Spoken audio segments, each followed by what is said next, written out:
श्रम्भेश्वर महादेव, जो व्यक्ति पथभ्रष्ट हो जाए, जैसे मदिरा के नशे में पड़ गया, कहीं जुए में पड़ गया, कहीं मांसाहार में पड़ गया, कहीं व्यसन में पड़ गया, कहीं गलत काम में अगर कोई जा रहा है, तो श्रम्भेश्वर महादेव के नाम से काली तिल भगवान शिव को समर्पित करी जाती है। महाराज काली तिल को वापस उठा कर ले आते हैं। उसी काली तिल को जो मदिरा का नशा करने वाला होता है या जो गलत व्यसन में डूबा हुआ होता है, उसको वो सुबह के समय अगर नहीं खाता तो भोजन के साथ उसको दिया जाए। श्रम्भेश्वर महादेव। एक बेलपत्री का भी बहुत अच्छा प्रयोग है श्रम्भेश्वर महादेव का। मदिरा पीने वालों के लिए, मांसाहार, व्यसन में, जुए में, पेशावृत्ति में, पर नारी में, गलत जगह पर जो डूबे रहते हैं उनके लिए पहले की कथा में उसका वर्णन किया है बेलपत्री। श्रम्भेश्वर महादेव, एक बार सब बोलेंगे, कौन से महादेव? श्रम्भेश्वर महादेव। फिर जम के बोल लो एक बार, श्रम्भेश्वर महादेव। जब हमारे घर में क्रोध बढ़ता है या कोई गलत कार्य में जाने लगता है तो श्रम्भेश्वर महादेव का हमें शरणागति लेना चाहिए, श्रम्भेश्वर महादेव का पूजन करना चालू कर देना चाहिए। कई लोग कहते हैं महाराज जी ये श्रम्भेश्वर महादेव का मंदिर कहाँ मिलेगा, हम कहाँ पूजन करने जाए? कहीं नहीं जाना, तुम्हारे घर के पास में जो शंकर जी का मंदिर है वहीं जाओ, उसी देवालय में, उसी मंदिर में जाओ, श्रम्भेश्वर महादेव के नाम से जल चढ़ाना प्रारंभ करेंगे। वो जल जो गलत संगत में पड़ा हुआ है उसका आचमन कराना प्रारंभ करेंगे, अपने आप उसकी धीरे धीरे बुद्धि सुधरना प्रारंभ हो जाएगी। ऐसा श्रम्भेश्वर महादेव का।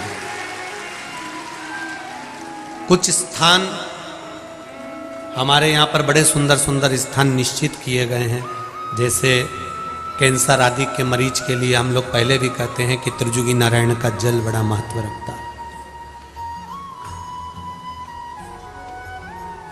जिसका शरीर या जिसको एक पत्र आया है कि किसी को मिर्गी का झटका आना चालू हो गया था। अब पत्र ढूंढेंगे तो समय थोड़ा लग जाएगा, जिसने लिखा है उसके स्मरण में होगा। जिसने भी लिखा होगा कि बीमारी के चलते चलते फिर मिर्गी आना चालू हो गई।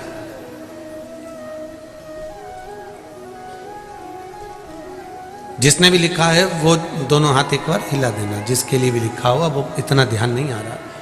तो उनको मिर्गी का झटका आना प्रारंभ हुआ। अब मिर्गी का झटका आना प्रारंभ हुआ,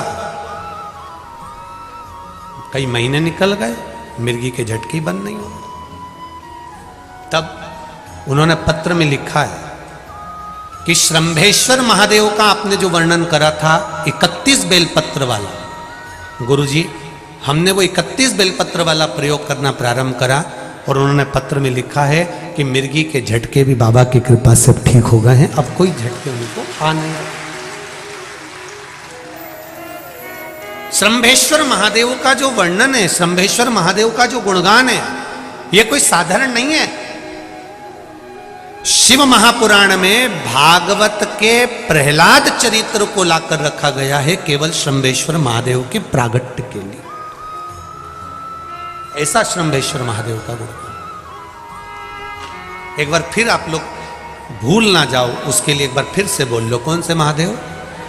श्रम्भेश्वर महादेव। ये श्रम्भेश्वर महादेव जैसे कुंदकेश्वर महादेव।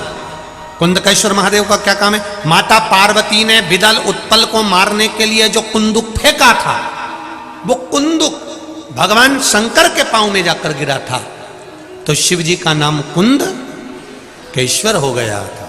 जब हमारे यहाँ कोई दवाई नहीं लगती शरीर में, कोई कैंसर जैसा रोग हो गया, किडनी लीवर का रोग हो गया या बीपी शुगर का रोग हो गया, शुगर लेवल में नहीं आ रही है, तो आप शंकर जी पे से जो बेलपत्र ला रहे हो कुंदकेश्वर महादेव के नाम से लाओ।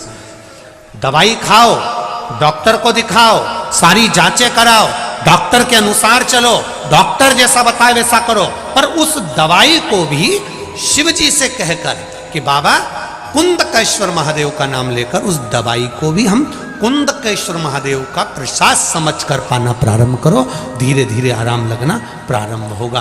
कुंदकेश्वर महादेव रोग मुक्ति के लिए होते हैं और श्रंभेश्वर महादेव, बोलो बोलो जरा जम के, व्यसन की समाप्ति के लिए।